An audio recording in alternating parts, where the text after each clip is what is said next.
क्या बोलते भाई लोग, जय शिवराय. उठलो बा सकाळी सकाळी बिलकुल बागायचा. आता आपला खतरनाक चित्रकथा करायचा दिवस. मी म्हटलं आज काही ना काही करावं. बोट्टे चिचा मस्त तोडू राहिले होते. मग तिथून फांटेल्यावर आलो. मी चीज घेतली, खाऊ राहिलो होतो. अक्षय जब्बारदा गिब्बारदा बिलकुल बागायचा. बाबू डोकसं खाजू राहिलो. तिकडून आला मुन्ना चिचा खात.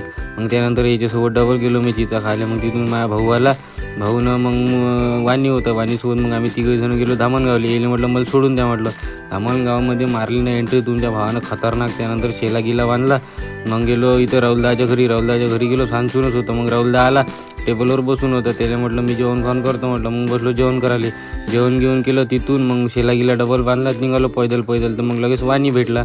वाणीला म्हटलं मला नानादाच्या कटल्यापाशी सोडून द्या म्हटलं. ते म्हटलं सिमेंट गिमेंट लोहा किंवा टाकत आहे म्हटलं. मग तो का म्हणे मी निंबोलीला चाललो म्हणे. म्हटलं ठीक आहे. मग कटल्याला केलं बाय बाय. वाणीन मी दोघंजणी गेलो निंबोलीमध्ये आलो बा. मग तिथून पाहिजे तो कोंबडी मस्त झाडझूड करू राहिली ती बिलकुल बागायदा. मग आलो घरून मग हाफ पॅन्ट गिन घातला, टी शर्ट बिलकुल बागायदा. मग तिथून निघालो सनसन डबल फांटेल्यावर. मग आकाश आणि पार्थिव राहिले दोघंजणं. हे पोट्टे काय आम्ही भोसूडचे मोबाईलमध्ये नुसते काड्या करता येते, अभ्यास काही करत नाही.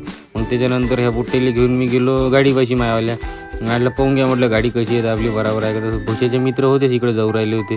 भुशा मोबाईलमध्ये काय माहीत काय करू राहिलं. मग संध्याकाळ झाली. आम्ही एवढे जण निघालो मग तिकडं कुठं फिरायसाठी. त्याला मग आजचा ब्लॉग इथंच खतम करतो. बाकीचं उद्या बोलू. भुशा बोलते लोगों के दिल के दरवाजे खोलते. Bye bye.